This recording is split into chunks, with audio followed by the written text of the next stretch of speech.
Hola, bienvenidos y bienvenidas a esta nueva inmersión profunda. Hoy nos metemos de lleno en una confusión terminológica que está, bueno, bastante presente en Perú últimamente. Hablamos del término libertario, Ajá, que se usa muchas veces para describir posturas que, si rascas un poco, son en realidad liberales, muy liberales en lo económico. exacto. Nos vamos a basar en un artículo de Samir Bazán Díaz que se titula muy claramente Libertario no es liberal, contra su tergiversación. Un título directo. Sí. Nuestra misión hoy, intentar desenredar esta madeja. ¿Qué significa realmente libertario? El de verdad, el histórico. ¿Y en qué se diferencia radicalmente de ese liberalismo económico que a veces pues se disfraza con esa palabra? Vale, vamos a desgranar esto. Y es que es crucial, ¿eh? Porque no estamos hablando solo de palabras, es que detrás hay visiones del mundo, del Estado, de la economía, que son completamente opuestas, vamos. Claro. Usar mal el término no es solo un error de diccionario, es que tiene implicaciones políticas, sociales, muy serias. Totalmente de acuerdo. El artículo, de hecho, describe cómo algunos sectores en Perú se llaman a sí mismos libertarios, pero lo que promueven es, bueno, un liberalismo económico a tope. O sea, mercado casi sin regulación, mínima intervención estatal posible. Sí, Y el texto sugiere un par de razones. Quizás sea una mala traducción o una adaptación un poco forzada del inglés libertarian, que en Estados Unidos sí tiene esa connotación más de derechas, pro mercado. claro que es muy diferente de la raíz europea anarquista del término libertario, Exacto. O la otra opción que plantea la fuente. que podría ser una estrategia consciente, ¿no? Eso. Apropiarse de una palabra que suena como antisistema, como radical, para vender ideas que en el fondo son, pues, las del liberalismo de siempre, enfocado en lo económico. Y aquí, yo creo, está la clave de la diferencia que subraya el artículo. Lo fascinante aquí es que el pensamiento libertario original, el que viene del anarquismo, Ajá. es fundamentalmente anticapitalista. O sea, busca la abolición del Estado. Lo ve como un cómplice del poder económico, no como algo a reducir simplemente. Entendido. O sea, mientras el liberalismo económico lo que quiere es reducir el Estado, quitarle peso, pero sobre todo para que no moleste al mercado. Exacto. De hecho, a menudo necesita que el Estado siga ahí fuerte en algunas cosas, ¿no? La policía, las leyes, para proteger la propiedad privada, los contratos. Precisamente. El liberalismo económico busca ese famoso Estado mínimo, un gobierno reducido a lo básico, seguridad, justicia, pero que no se meta en la economía privada.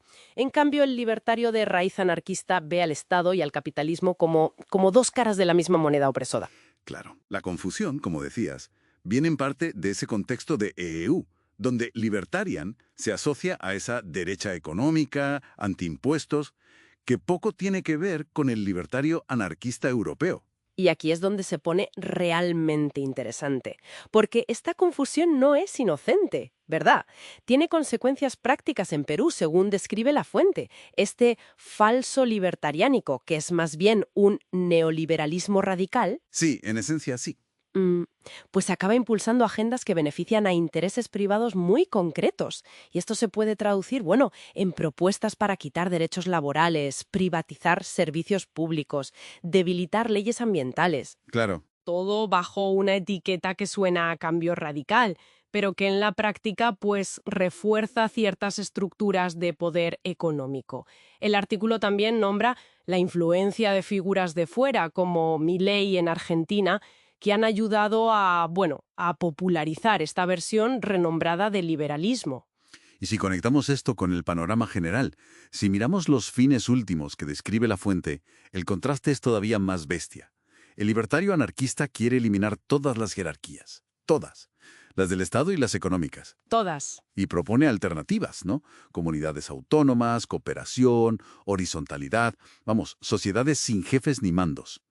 El liberal económico, en cambio, se centra en el individuo, la competencia, el mercado. El mercado como eje. Exacto. Su ideal es ese estado mínimo que ponga orden para que los negocios funcionen y se respete la propiedad. Y de hecho el texto es bastante crítico con la idea de que el Estado peruano sea neutral. Lo ve como un aparato al servicio de élites, y que los liberales lo necesitan precisamente por su capacidad de usar la fuerza, la coerción. Claro. Y la fuente detalla cómo se mantiene ese poder estatal en Perú. No solo es la policía o el ejército, ¿eh?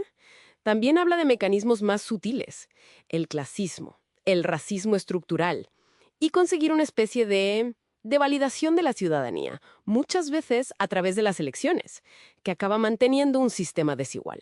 Ajá. Para el pensamiento libertario anarquista que describe el texto, el Estado no es algo que se pueda reformar o hacer más pequeño y ya está. Es, por naturaleza, un instrumento de dominación y lo que hay que hacer es superarlo, desmontarlo desde abajo. Entonces, ¿qué significa todo esto? Si lo resumimos, la idea central que nos deja la fuente es esta. Libertario, en su sentido histórico, el anarquista, y liberal económico no son primos lejanos, son adversarios ideológicos. Totalmente opuestos, ¿eh?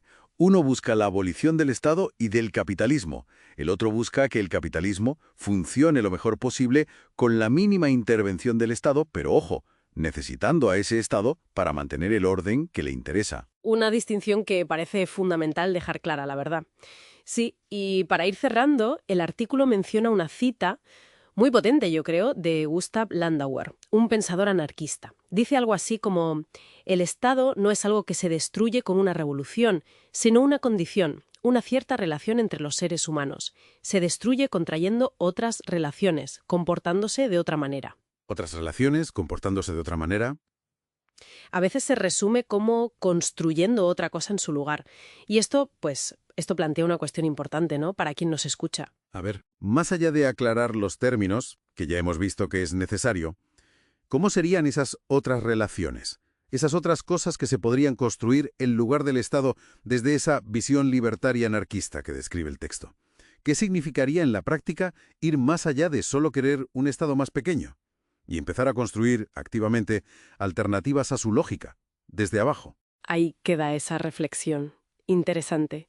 Bueno, pues hasta aquí nuestra inmersión de hoy. Esperamos que haya servido para aclarar un poco este lío terminológico. Eso esperamos. Hasta la próxima. Hasta pronto.